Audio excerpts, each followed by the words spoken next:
Exit போல் கருத்து கணிப்புகள் விஜய் முதல்வராவார் என்று கூறியுள்ளது. ஆனால் நாம் தமிழர் கட்சி பெயர் அதில் விடுபட்டுள்ளதே.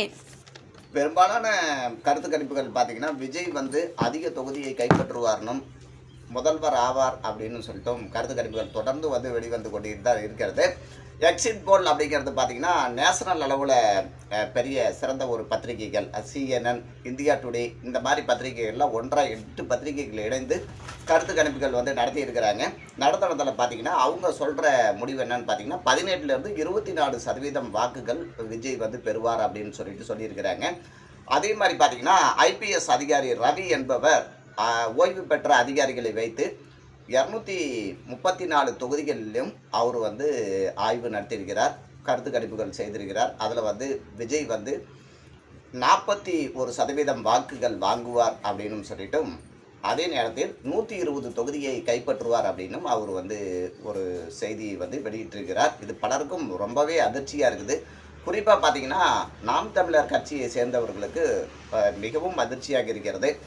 எக்ஸிட் போல் கருத்து கணிப்புகள் அதாவது 8 பத்திரிகைகள் ஒன்றா சேர்ந்து இந்த சர்வதேச பத்திரிகைகள் நடத்துகிறாங்க பார்த்தீங்களா. அந்த கருத்து கணிப்பில் என்ன சொல்லியிருக்காங்க அப்படின்னு சொல்லிட்டு பார்த்தீங்கன்னா ADMK இவ்வளோ சதவீதம், DMK இவ்வளோ வாங்குவாங்க, TVK இவ்வளோ வாங்குவாங்க அப்படின்னு சொல்லிட்டு அந்த மாதிரி சொல்லி கொண்டு வந்தவர்கள் இந்த நாம் தமிழர் கட்சி NTK இருக்குது பார்த்தீங்களா, இதில் கடைசி இடத்துல கூட அவங்கள சேர்த்துக்கவே கிடையாது. அதனால் இந்த பத்திரிகையாளர் சேகுவேரா அப்படிங்கிறவர் பார்த்தீங்கன்னா அவரெல்லாம் இந்த ஆமைகளுக்கு இது சொம்பு தூக்குறவர், ஆமைகளுக்கு சொம்பு தூக்கிட்டு அவரு கதற ஆரம்பிச்சிட்டார். எங்களுடைய பெயர்கள்லாம் கடைசியில் கூட சேர்த்துக்கவே இல்லை, சொல்லவே இல்லை, இந்த மாதிரி சொல்லிட்டு இருக்கிறாங்க.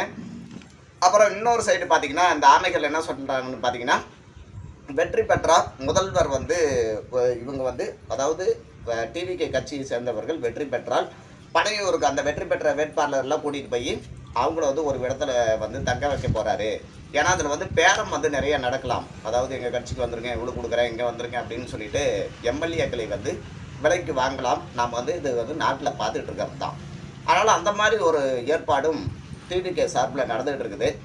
அதுக்கு இந்த ஆமைகள் என்ன சொல்லுதுங்கன்னு பார்த்தீங்கன்னா நாம் தமிழர் கட்சியிலேருந்து ஒருத்தர் வெற்றி பெற்றா இங்கேருந்து போகிறேன்னு சொல்லுவாங்களா?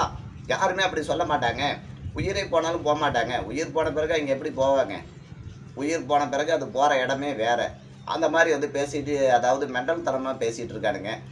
அதே நேரத்தில் வேளாங்கண்ணிக்கு போகிறாரு விஜய், அப்புறம் திருச்செந்தூர் போகிறார், இந்த மாதிரி இந்துக்கள் கோயிலுக்கும் போகிறார், கிறிஸ்தவர்களுடைய கோயிலுக்கும் போகிறார் அப்படின்னு சொல்லிட்டு அது காட்டமாக அது ஒரு விமர்சனமாக வச்சுக்கிட்டு பண்ணிகிட்டு இருக்கிறாங்க. அவங்க அதாவது அவங்களுக்கு என்ன சொல்கிறது என்ன பேசுறது அப்படின்னு சொல்லிட்டு கூட தெரிய மாட்டேங்குது. எதையாவது ஒன்று நம்ம பேசணும், விஜய் பற்றி திட்டணும் அப்படின்னு சொல்லிட்டு அவனுங்க சொல்லிகிட்டே இருக்காங்க.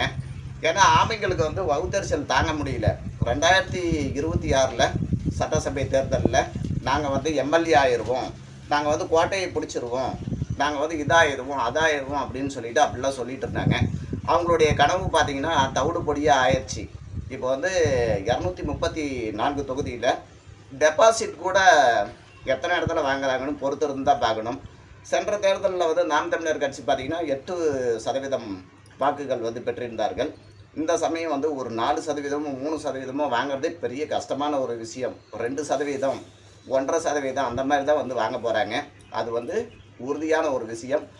அது உறுதியாக தெரியுது. இந்த சேகுவேரா மாதிரி நாம் தமிழருக்கு சொம்பு தூக்குறவனுங்க பார்த்திங்கன்னா என்ன சொல்கிறாங்கன்னா அப்படியே நாம் தமிழர் கட்சி முந்திரும், இந்த கருத்து கணிப்புகள்லாம் சும்மா போய், இந்த எக்ஸிட் போல்லாம் சும்மா போய், இதை தாண்டிட்டு அவங்களுக்கு அதிர்ச்சி ரிப்போர்ட் காத்திருக்குது, அது மே 4 தெரிஞ்சிடும் அப்படிலாம் சொல்லி தெரிகிறாங்க.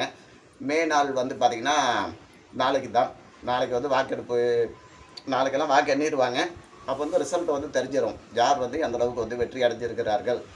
அவங்க எக்ஸிட் போலில் சொன்ன கருத்து கணிப்புகள்லாம் கரெக்டாக இல்லை இவர் அடித்து விடுறது கரெக்டாக அப்படின்னு சொல்லிட்டு நாளை தெரிஞ்சிடும். அப்புறம் ஒரு முகத்தை எங்கே வச்சுக்கிட்டு அப்படின்னு சொல்லிட்டு தெரியல, பொறுத்திருந்து தான் பார்க்க வேண்டும். சீமானுடைய சவுண்டு இப்போ கம்மியாயிடுச்சு. அவரும் கத்தி கத்தி பார்த்தாரு, எவ்வளோ சொல்லி பார்த்தாரு, நிறைய டான்ஸ் எல்லாம் விட்டு பார்த்தாரு. அதே நேரத்தில் சில ஆமைகள் பார்த்திங்கன்னா அவர் கூட சேர்ந்துக்கிட்டு ஏதோ பண்ணி பார்த்தாங்க. தொடர்ந்து வன்முறையை தூண்டும் விதமாக இந்த ஆமைகள் பேசுகிறதும் மக்கள் வெறுப்புக்கு ஒரு காரணமாக இருக்கலாம் அப்படின்னு சொல்லிட்டு நான் நினைக்கிறேன். ரெண்டாவது பார்த்தீங்கன்னா, விஜய் ரசிகர்களை எப்போதும் திட்டி தீர்த்ததும் அவங்களுக்கு மிகப்பெரிய ஒரு மைனஸாக வந்து இருக்கும் அப்படின்னு சொல்லிட்டு நினைக்கிறேன். விஜய் ரசிகர்கள் வந்து தற்குறிகள் அப்படி இப்படின்னு சொல்லிட்டு ஒரு மெண்டல் தனமாக அவங்க பேசுனாங்க பார்த்தீங்களா? அதுவும் நிறைய பேர்த்தினுடைய வெறுப்புக்கு வந்து ஆளாகியிருக்கிறாங்க. அதனுடைய தாக்கம் வந்து நாளைக்கு தெரியும். மே 4 அன்று தெரிஞ்சிடும்.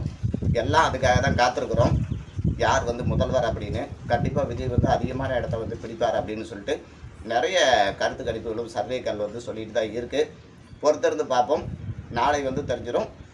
நாளை மீண்டும் சந்திப்போம். நன்றி, வணக்கம்.